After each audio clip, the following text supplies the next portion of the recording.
everyone, welcome back to my channel. I hope you're all doing well out there. And it's that time of the year, folks, where we're going to do a top 10 list. And this one is my top 10 favorite horror films of 2024. And let's just start this list right off. Let's start off at number 10, Alien Romulus. Fede Alvarez brought the Alien franchise back in a big way by going back to practical effects, from the ships to the aliens themselves. It was definitely very impressive what they were able to pull off of practical effects and very little CGI. Took the story back to basics, although we still worked in some of the Prometheus and Alien Covenant stuff. Probably could do without that stuff, but you know, I think he made a great effort and made a really good Alien film and brought it back to where the Alien franchise should be. So at number 10, Alien Romulus. At number 9, a little bit of a divisive slasher film, but I know Troy and myself enjoyed this one when we saw it. I bought the Blu-ray, and that movie is In a Violent Nature. Now, if you've seen this film, you know most of the film is shot through the perspective of our killer. And I know some people didn't like that, but honestly, because there's a lot of long shots of him just walking through the forest, and somehow I found that very relaxing before the mayhem unfolds in front of us. The kills are very gory, very well done, practical. I mean, this was a lower budgeted film. I don't know what the budget was, but it wasn't like they didn't have a ton of money. But the practical effects are outstanding. I love the look of our killer, and I like the story. I didn't care for the ending as much, but overall, I really liked this movie. So at number 9, In a Violent Nature, and we are getting a sequel. At number 8, Late Night with the Devil. Damian Dalsmalchin, this is his film. I mean, he is the lead here, but I love the setting of this late night 70s TV program, this lost episode that was found by this TV show that was voiced over by Michael Ironsides. Really good stuff here. I love the anesthetic. It was shot in that square format. Really gave the 70s vibe. And then you had the handheld behind the scenes stuff when things start getting really weird. And, you know, we know where this is building, but I love how they built to this finale where this girl really is possessed by some demon. Now, I will say the effects are a little bit of a letdown towards the end of the film, the CGI effects, but the practical effects look really well done.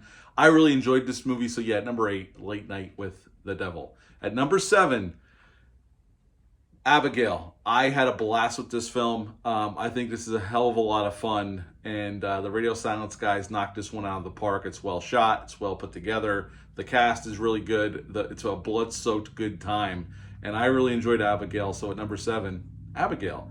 At number 6, did we need a prequel to The Omen? I would have said no way if you would have asked me before I saw the movie that's number 6, The First Omen. But they did a really great job with this film. It's really extremely well shot and well acted, and there's some imagery in there that I thought about long after I saw the film. An unnecessary prequel? Sure. But you know what? They really knocked it out of the park, and I'm glad they made it now that I've seen it, because I really enjoyed this film. At number 6, The First Omen.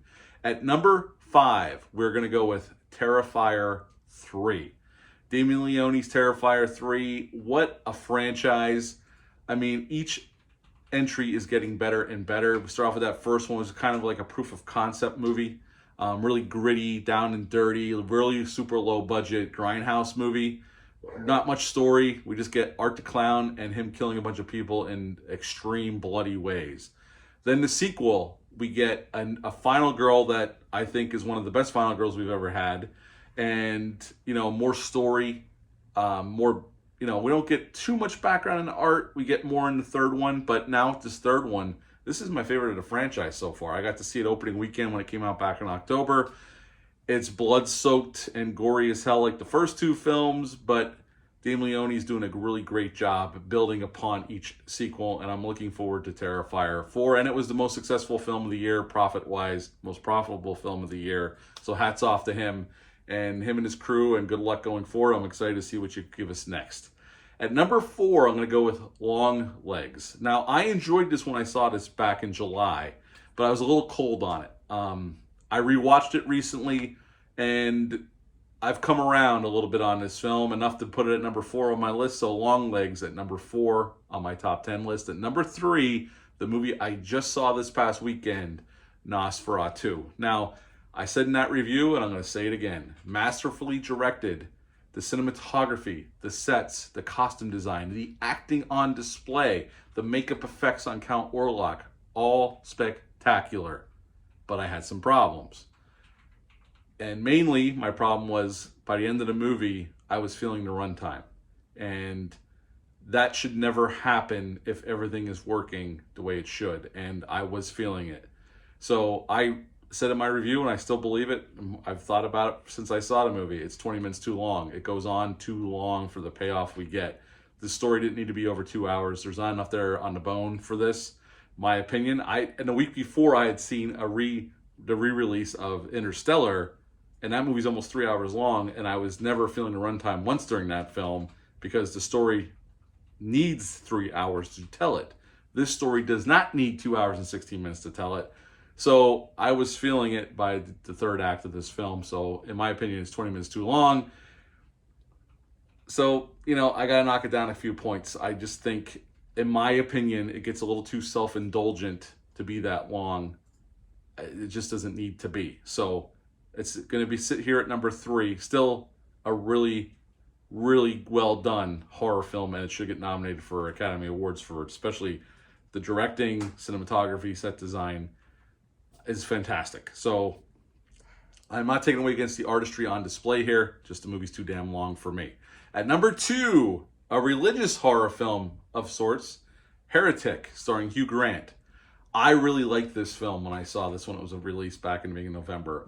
I can't wait to own it on physical media. I really, really enjoyed this film. So much so, I'm putting it number 2. Hugh Grant gives a great performance. So does the ladies that are in this film as well. It's a small cast, but everybody's great here, and I really enjoyed Heretic, which is my number 2. My number 1 might be a little controversial. I've rewatched it twice since I've gotten on physical. I saw it in the theaters back in July when it came out, but it's my favorite horror film of the year, and I make no bones about it, and that film is Maxine. Maxine is my number 1. You may not agree, but this is my list. You have your own, which, by the way, I would like to see your list down below. Give me your top 5, top 10, whatever you want. But Maxine was my favorite horror film of 2024. Now, I did not see The Substance yet. There's a few other films from 2024 I have not seen yet. Family, got kids, we got stuff going on. I didn't get to the movies as much as I would like, although I got to the movies quite a bit, but not as much as I would have liked. So I didn't get to see everything, and I still haven't seen everything from 2024.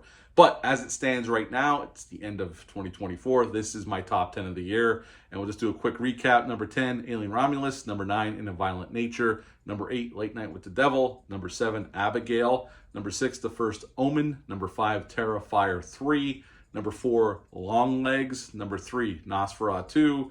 Number 2, Heretic. And number 1, Maxine. That's my list. Let me down below what your lists are. Tell me what your number 1 of the year was. I'd greatly appreciate it. I want to hear from you. I want to know what your thoughts are on 2020. I thought it was a pretty damn good year for horror. There was some stinkers, but it was a damn good year for horror as well. That's it for this one. I'll be back soon with some more reviews, but until next time, bye.